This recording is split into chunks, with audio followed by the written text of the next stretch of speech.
గణేష్ కార్యక్రమాలు, వినాయక పూజ కార్యక్రమాలు జరుగుతున్నాయి కాబట్టి దానికి సంబంధించి బొబ్బిలి రూరల్ పోలీస్ శాఖ తరఫున కొన్ని సూచనలు అనేది ఇవ్వడం జరుగుతుంది. అందుకోసం ఈరోజు పెట్టడం జరిగింది. ముందుగా ఈ గణేష్ వినాయక చవితి శుభాకాంక్షలు అందరికీ తెలియజేసుకుంటూ, రేపటి నుండి జరగబోయే ఈ వినాయక చవితి సంబంధించి కొన్ని సూచనలు ఏంటి అంటే, మొదటిగా ఎవరైతే ఈ వినాయక సంబంధించిన మండపాలు కానీ పందిళ్ళు కానీ వేయదలుచుకున్నారో వాళ్ళు పోలీస్ శాఖ తరపు నుండి ముందస్తుగా అనుమతి తీసుకోవాలి.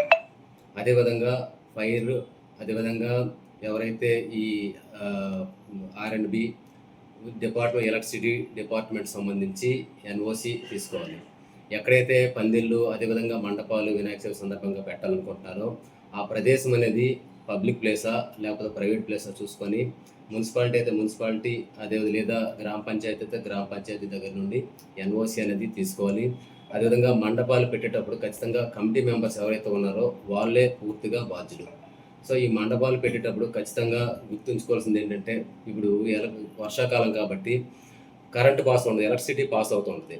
సో ఎక్కువగా ఫైర్ యాక్సిడెంట్స్ జరిగే అవకాశం ఉంది, అంటే ఎలక్ట్రికల్ షాక్లు తగిలే అవకాశం ఉంది. కాబట్టి దానిపైన కొంచెం దృష్టి సారించి అలాంటి అంటువాడి ఇన్సిడెంట్స్ జరగకుండా చూసుకోవాలి.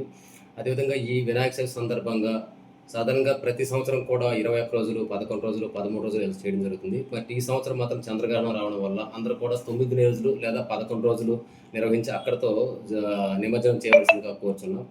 ఈ పండగల సందర్భంలో ఫైర్ క్రాకర్స్ ఏవైతే ఉన్నాయో బాణసంచ అనేది కాల్చకుండా ఉండాలి, నిషేధించడం జరిగింది. అదేవిధంగా కలర్స్, కెమికల్స్ ఉపయోగించినటువంటి కలర్స్ ఏవైతే ఉన్నాయో ఈ కలర్స్ కూడా ఇచ్చడం జరిగింది.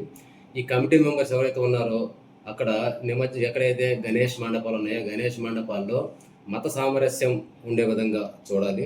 అంటే మతాలు బేస్ చేసుకొని ఎటువంటి విద్వేషాలు రెచ్చగొట్టే విధంగా మాట్లాడకుండా ఉండాలని కోరుచున్నాం. అదేవిధంగా ఈ సాంస్కృతిక కార్యక్రమాల ముసుగులో ఈ ఏవైతే ఈ న్యూ డ్యాన్సెస్, అశ్లీల నృత్యాలు ఏవైతే ఉన్నాయో, అదేవిధంగా రికార్డింగ్ డ్యాన్స్లు ఏవైతే ఉన్నాయో అవి పూర్తిగా నిషేధించడం జరిగింది. అదేవిధంగా ఈ మైక్ పర్మిషన్